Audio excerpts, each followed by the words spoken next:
Amen. What is he saying now? He recognized who Jesus was. இல்லையா? இயேசுவை யார் என்று அடையாளம் கண்டு கொண்டார் இந்த யோவான். அதாவது அவர் கர்த்தர், அவர் ஆண்டவர், he is the Lord of my life. In other words, he is my king. அவர் தான் என் வாழ்க்கையின் ராஜா. என்னுடைய வாழ்க்கையை நடத்துகிறவர் அவர் தான், ஆளுகிறவர் அவர் தான். He is the Lord of my life. So how can things can go wrong in my life when he is ruling my life, right? இன்னைக்கு இதுதான் நமக்கு ரொம்ப முக்கியமான ஒரு சத்தியம். இன்னைக்கு நம்முடைய ஆண்டு சொல்கிறார், தேவனுடைய ராஜ்யம் உங்களுக்குள்ளே இருக்கிறது, right? We are the kingdom of God today. We are the temple of God today. You know, see the way God has described ourselves. எங்களை குறித்து எப்படியாக ஆண்டவர் விபரிக்கிறார்னு பாருங்க. எல்லாம் சும்மா சீப்பான விஷயங்கள் இல்லை, எல்லாம் உயர்ந்த ஸ்தானங்கள் நமக்கு கொடுக்கப்பட்டிருக்கிறது. அப்போ இங்கே நாங்கள் பார்க்குறோம், இவர் கண்டு கொண்டுட்டார் என்னவாம், என்னுடைய ஆண்டரா இயேசு கிறிஸ்து வந்து எனக்கு ஒரு கர்த்தராக இருக்கிறார், அவர் ஒரு ராஜாவாக இருக்கிறார், லார்டாக இருக்கிறார், ஆண்டவராக இருக்கிறார். ஆகவே அது எனக்கு போதும். ஏனென்றால் அவர் என்னுடைய வாழ்க்கையிலே ஆட்சி செய்கிற பொழுது எல்லாம் அழகாகத்தான் இருக்கும். Everything will be beautiful because I know who my king is, what kind of king he is.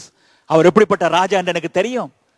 அருமையான சகோதர சகோதரிகளே, கொடுங்க உங்களுடைய வாழ்க்கையை இந்த ராஜா கையில, அவரிடத்துல கொடுத்துருங்க முழுவதுமாக. ஆண்டவரே, நீங்க ஆளுங்கப்பா என்னுடைய வாழ்க்கையை. Lord, rule my life, Lord. Yes, let me just do whatever you want me to do, Lord. Be on the throne of my life. என்னுடைய வாழ்க்கையின் சிம்மாசனத்தில் நீங்க உட்காருங்கப்பா, நீங்க உட்காருங்க. நான் உங்க பாதத்தில் உட்கார்றேன் ஆண்டவரே, நீங்க சொல்றதை நான் கேட்கிறேன் ஐயா. Right? You know, this is the way it should be. நம்முடைய வாழ்க்கையின் எல்லா கட்டத்திலையும் எல்லா பகுதிகளிலேயும் exalt him all the time. அவரை உயர்த்துங்க, அவருக்கு முக்கியத்துவம் கொடுங்க. நீங்க தான் ஆண்டவர் என்று சொல்லுங்க. அப்பொழுது அவர் மூலமாக எல்லாம் அழகா இருக்கும் நம்முடைய வாழ்க்கையில. ஒன்றை குறித்தும் நீங்கள் உங்களுடைய சுயத்தினால போட்டு மண்டையை உடைச்சு ஒண்ணுமே செய்து கொண்டிருக்காதீங்க. ஒண்ணுமே நடக்காது. There's no point in trying to do anything by yourselves. நான் அதை செய்து பார்க்கட்டா, இதை செய்து பார்க்கட்டா, இப்படி செய்தா சரியா வருமா, அப்படி செய்தா சரியா வருமா? No, no, no, don't worry.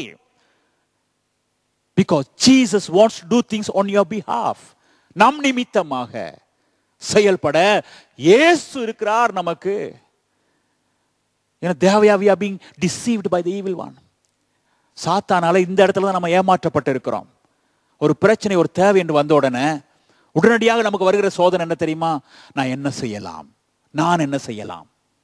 No, you better ask yourself, what can Jesus do for me at this situation? இந்த சூழ்நிலை நடுவில் என்னுடைய ஆண்டவர் இயேசு என்ன செய்வார்? நீங்க யோசிச்சு பாருங்க. ஒவ்வொரு டைமும் அந்த மாதிரி அவருக்கு இடம் கொடுத்து பாருங்க.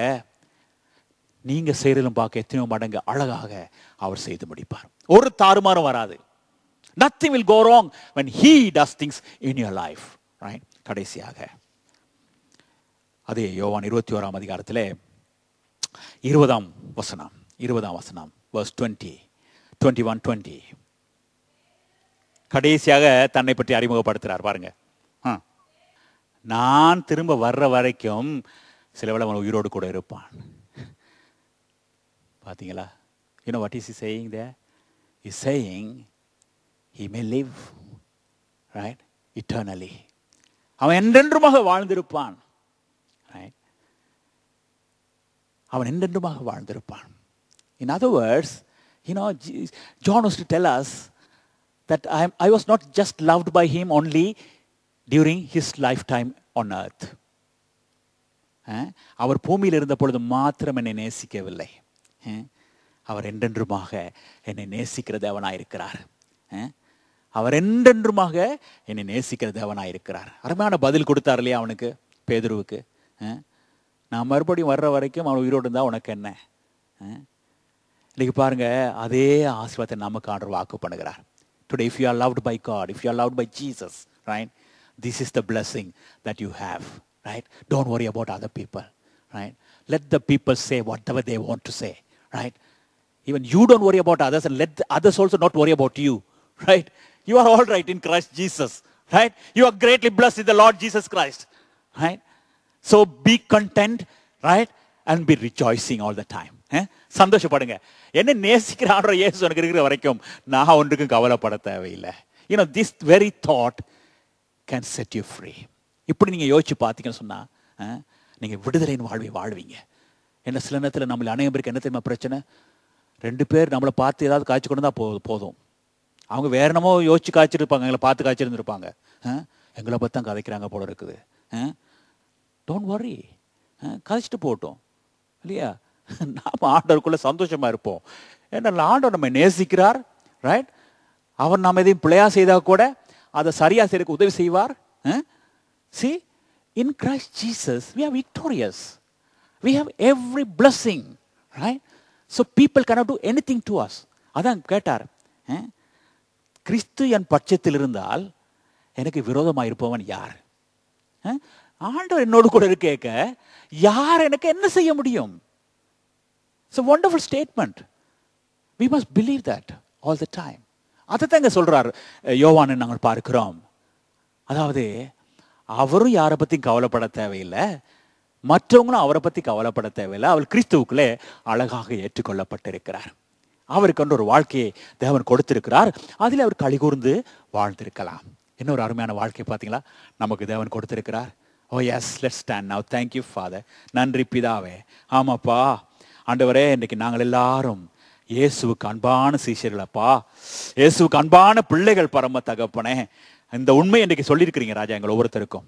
ஆமாப்பா, யாரெல்லாம் அப்படி உணர முடியாமல், ஐயோ என்னுடைய ஆண்டவர் என்னை நேசிக்கிறாரோ என்னவோ தெரியவில்லையே, அவரிடத்தில் எனக்கு எப்படிப்பட்ட இடம் உண்டு என்று எனக்கு தெரியவில்லையே என்று சொல்லி யாராவது கலங்கி கொண்டிருந்தால், ஆண்டவர் இந்த நேரத்தில் நீங்க சொல்லி கொடுக்குறீங்கள் ராஜா, உணர்த்துறீங்கள் பரம தகப்பனே. அவர்கள் ஒன்றுக்கும் கவலைப்பட தேவையில்லை. அவர்கள் அத்தனை பேரும் உங்களால் நேசிக்கப்பட்டவர்கள், நேசிக்கப்பட்டு கொண்டிருப்பவர்கள். You know, sometimes people may not love you, people may not like you. சிலத்தில் நம்ம பார்ப்போம் நம்முடைய வாழ்க்கையில நமக்கு நண்பர்களே இருக்க மாட்டாங்க, யாருமே நம்மளோட சேர்ந்து இருக்க மாட்டாங்க. நமக்கு விரோதமானவர்கள் நிறைய பேர் இருக்கலாம், நமக்கு விரோதமாக செயல்படுறவங்க நிறைய பேர் இருக்கலாம். பயப்படாதீங்க, கவலைப்படாதீங்க. ஏனென்று சொன்னால் ஆண்டவர் இயேசு சொல்கிறார், நான் உன்னை நேசிக்கிறேன். நீங்க அடிக்கடி சொல்லுங்க, உங்களுக்கு சொல்லிக்கொண்டே இருங்க, உங்களுக்கு சொல்லிக்கொள்ளுங்க. I am loved by the Lord Jesus Christ. I am a disciple whom loved by Jesus. இயேசுவுக்கு பிரியமானவன் நான். I am a beloved of the Lord Jesus Christ. I am a beloved of the Lord Jesus Christ. I don't want anything else. I don't care what other people say or do things for me. ஆண்டவர் இயேசு என்னை நேசிக்கிறவராக இருக்கிறார்.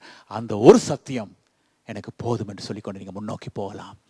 இந்த நாளிலே அந்த சத்தியத்தை தான் நமக்கு ஆண்டவர் உணர்த்துகிறார். நன்றி பிதாவே.